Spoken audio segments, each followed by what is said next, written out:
The Edmonton Oilers beat the Vancouver Canucks 4-1. Um, wow, we're really turning it on down the stretch, aren't we? So the Edmonton Oilers, they played a really good game tonight. I'm not gonna say anything bad about it. Really, they even compared to last night, they played better. They had a more sound defensive game, and they had more of just a presence. There was more of a we're going to score on this shift type of feeling from this team, and I really liked how they played. I really like some of the people that came into the lineup tonight. Why wait any longer? Let's get right into it. Starting with lineup changes, we have a couple to announce. Kyle Turris is back in the lineup. It's his first game in over a month, if I'm not mistaken. He is back in. James Neal is out. Turris moves to the third line right wing position. Archibald down to fourth line left wing. And our bottom pair is completely new. Bye Jones and Bear for now, just for rest purposes. Hello to William Lageson and Evan Bouchard. That's right, ladies and gentlemen. Evan Bouchard is in the lineup tonight, and boy, did he have himself a game. Did he have himself a really good game. You can tell a defenseman is starting to progress in development and is starting to earn the trust of the team when he gets moved on to the penalty kill, for example. That started to happen. Let's just start off here. 30 seconds in, all hope looked lost, and really for the first period it did as well. 30 seconds in, Canucks go on a bit of a mini 2-on-1. Höglander to Besser, bounces off his stick twice and in the net. Mike Smith really can't do anything about that. It's 1-0 already. Whew, that's a little bit unfortunate. I don't like the fact that we gave up a 2-on-1 that early in the game.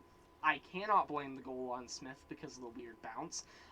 It is unfortunate he allows the first shot, but this is the type of situation this team's gotta learn to adapt to. So, yeah, let's see how they adapt to it. And in the first period, I'll be honest, it did not look like it. Because in the first period, we had a slogfest. If you fell asleep in this period, I would not be surprised and I would not be offended. This was a very, very boring first period. With 6 minutes left in the period, so 14 minutes played, the teams had a combined total of 8 shots. 4 apiece. And I didn't think that the Oilers would win it. I felt like this was a bit of a trap for us. Both of us coming off a back-to-back. Thatcher, God, Demko in net, and it just didn't look like it was going to happen. Yeah, we were in for one of those games. That's what I felt in the first period. It turned on a little bit as the time went on. I also wrote down for the first period, the Oilers keep coming up close. They had a lot of opportunities that could have been good shots, but they just hit it too high, or they wouldn't hit it enough, and they would just miss it. Very stressful first period, and we go into the second down 1-0.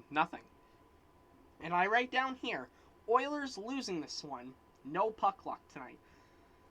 This is the second time in a row where when I've written that statement, the Oilers have then went on to have an incredible comeback and win the game in miraculous, not even in miraculous, just in cool fashion. And yeah, 9 minutes into the second period, this game has still just been a boring slog. There's not a ton going on. Again, very low action. But then, with 5.5 minutes left in the second period, Connor McDavid drives to the net, shoots, it's stopped by Demko, and rolls over to the wall. JT Miller has the puck, and he looks at all of his options and says, where should I pass it to? Up here where there are people who could get it open, and at least if it goes to one of these guys, there's a chance for us to defend it, or try and send a very risky pass along the boards when Connor McDavid's right there eyeing up that passing lane. Option B, please. He sends it down. Connor McDavid predictably intercepts it, gives it to Draisaitl, who sends a hell of a wrister. Top corner, right over Thatcher Demko. It's tied at 1. And we're not done there, folks. A little bit later on, we have another weird series of penalties. I don't want to say it was the last game. I want to say it was one of the ones that we had before. But there was that weird sequence of penalties where it was like, Oilers penalty. 10 seconds later, other team penalty. And we just kind of went back and forth a bit. Same thing happened tonight. William Lagesson takes an interference call. And then 10 seconds into that pursuing power play, in his own zone, Tanner Pearson takes a hooking penalty. 20 seconds after that, on the 4-on-4, JT Miller has a high sticking called against him because he got his stick up in the face of, I want to say it was Tyson Barrie. Yes, Tyson Barrie. And there was no blood, so it was just a 2-minute. But 4-on-3 power play, tons of space. Very predictable what's about to happen next. Draw, there's a bit of passing around. Puck ends up being on McDavid's stick at the point. Draisaitl open in the one-time spot. Zoom. Zoom, zoom. Ladies and gentlemen, it's 2-1. Leon Draisaitl, second of the night. McDavid, hey, that Connor McDavid guy, 2 points. Another multi-point game. This man is a cheat code, and he's so stupidly good at hockey. 2-1 lead. But we're not done talking about this sequence of power plays, because if you don't know how I write out my notes, if there's a penalty, and then during that, another penalty's taken, I won't make a second line. I'll just smush it all together. And this is the first time this season that I've had to write in 2 goals on 1 power play spot.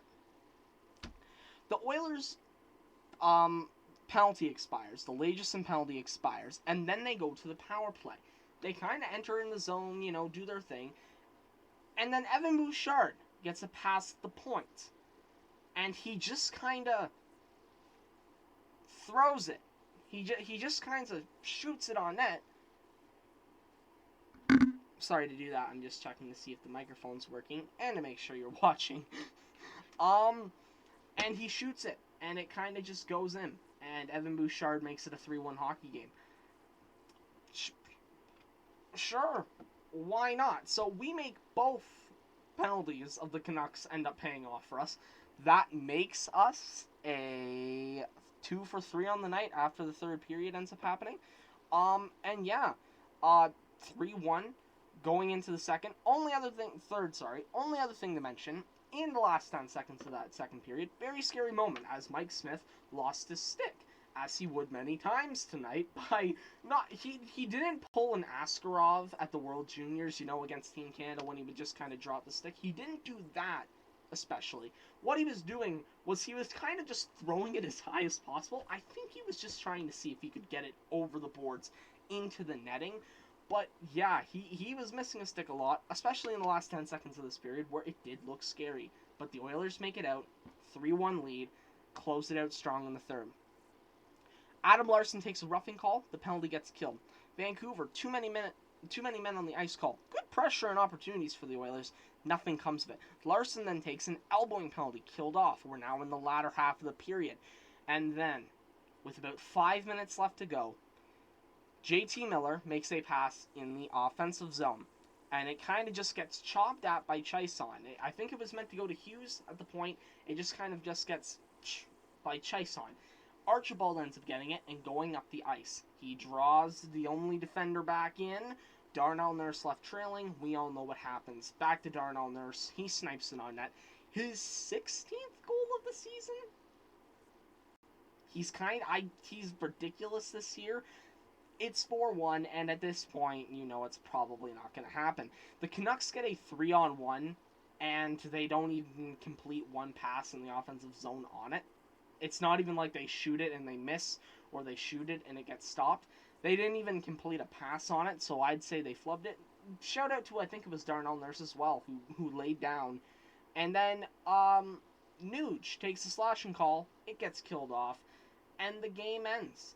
It's a 4-1 win for the Edmonton Oilers. Mike Smith looked really good tonight. The stick going around was a little crazy, but then again, he's kind of been like this all year, so good. Cool. The defense looked really good tonight. Honestly, Evan Bouchard tonight, I said it earlier in the year, and it didn't end up happening, and I don't think you're taking away a spot from Ethan Bear unless Ethan Bear gets hurt. Oh my goodness. Evan Bouchard is good. Evan Bouchard is really, really good. So many times where he's the one making the first pass, and he did it well. He was good on the power play. He scored that goal. They put him out on the penalty kill, and he did well. He was able to get a couple clears. The puck did not go in the net when he was on the ice on the penalty kill. I don't know if he was on the ice for the first goal or not. It was 30 seconds in, but I remember seeing his number. I don't imagine he was. But Evan Bouchard played a hell of a game tonight. Man, like that, maybe not for the playoffs. Maybe you let him sit for the playoffs. In the offseason, though, you look at the fact that Tyson Barrie and Adam Larson are up, and you look at the fact you have Evan Bouchard there. Oh, how tempting it is to make sure he gets in the lineup, because I think he's earned it with his performance. We've only seen him in limited time, but in limited time he's been great. Lagesson also looked good tonight. I think Lagesson may be able to take over the Dmitry Kulikov role next year once we release him to free agency, because obviously we just picked him up at the deadline as a rental. If Kulikov doesn't come back, I could see Lagesson filling that hole. And then the forward core, it looked good again tonight. The bottom six did their bottom six thing again. Kyle Turris, for his first game back, didn't really do anything. I've been used to that, though, at this point. I don't think he is going to be a part of the playoff roster. And honestly, I think he might have had a chance at becoming part of the playoff roster. But then Ryan McLeod came in and said, I have other plans with that. That second line has looked really good over the past couple of games. And when I say that, I mean, like, really good in these two games. They, once again tonight, they did not put up the offensive numbers. But again, Nuge was fairly effective. He did more in the defensive zone tonight as well. And just that line altogether, it got scoring opportunities, and it just kind of clicked. Yamamoto got a really good shot that he ended up missing on. And then the top line, McDavid's now at 93 points in 50 games. 51, sorry. And here's the thing. I think he does genuinely hit 100 this year at this point. Like, when it started off a few games ago where it was like, oh, he might hit 100, I was like, okay, listen, I want him to, but it's going to be hard. Look at what he's doing right now. He's 7 points away with 5 games left. Granted, 2 of those games are against the Montreal Canadiens, who might end up being our first-round opponent. I'm so happy about this outcome. But I still think he can hit it. I think that if he plays well against Vancouver, not to mention, there's also another game against Vancouver we're supposed to play, which, by the way, just as a side note, I went through and I did something I haven't done all year just because of COVID. I set up all the pages for the games that we have this season. I set up the Vancouver games in Edmonton. I set up both Montreal games that we have in Montreal. And we're supposed to have another game against Vancouver. Have our 66th game. But I don't think it's been announced yet just because it was up in the air. So I don't know if it gets played or not. We're really going to have to see about that. That's going to intrigue me. But yeah, all in all, good game tonight. That's the final time we play in Vancouver. That was tonight. Our other 3 games against Vancouver, guaranteed 2, maybe the 3rd, are happening in Edmonton. And then we also have the 2 games in Montreal. 5 games left. Winnipeg lost again last night. Montreal did get a win. I think the Oilers have clinched second. Gene Principe, who, by the way, the Darth Vader Gene Principe skit is great. It's fun. May the 4th be with you. Yeah, like he keeps saying, oh, they might get first. We know who first place in the North is going to be. It's going to be the Toronto Maple Leafs. Edmonton really are they are most likely going to lock down second place in the division now, which is good. I want to see that. Also, just as a side note before I end things, actually a couple side notes. A, go check out my podcast channel tomorrow. I'm going to be talking about the Rangers, the Sharks, and the Blackhawks all being eliminated from the playoffs, along with talking a little bit about the Tom Wilson situation. And I have I'm going to be saying a good amount about that, and a good amount about how I feel about that tomorrow. Also, just to let you know, video schedule wise, obviously we have 4 or 5 games left in this year. Once we have played our final game, I've already started preparing the wrap up. We're going to be doing 3 videos in between the end of the regular season and the beginning of the playoffs. We are going to be doing the Oilers season wrap up, just wrapping up everything that happened in the regular season, talking about that. We're going to follow that up with talking about the Oilers. Actually, scratch that other video. I was going to do a video grading the free agent signings for the Oilers and like their offseason last year. I feel like that'd be more appropriate after the playoffs. So scratch that. We're doing 2 videos in between the end of the regular season and the playoffs. Season wrap-up and the playoff preview. You don't want to miss it. Those 2 videos are going to be important. It's going to be a very good encapsulation. But yeah, that's it for this video. What did you guys think of how Edmonton did? Please let me know down below. I want to thank you all for watching this video. Please leave a like, subscribe, maybe even leave a comment down below if you can. Thank you all for watching. I will see you all next time. Thursday night's the next game, so I'll see you then. Bye for now.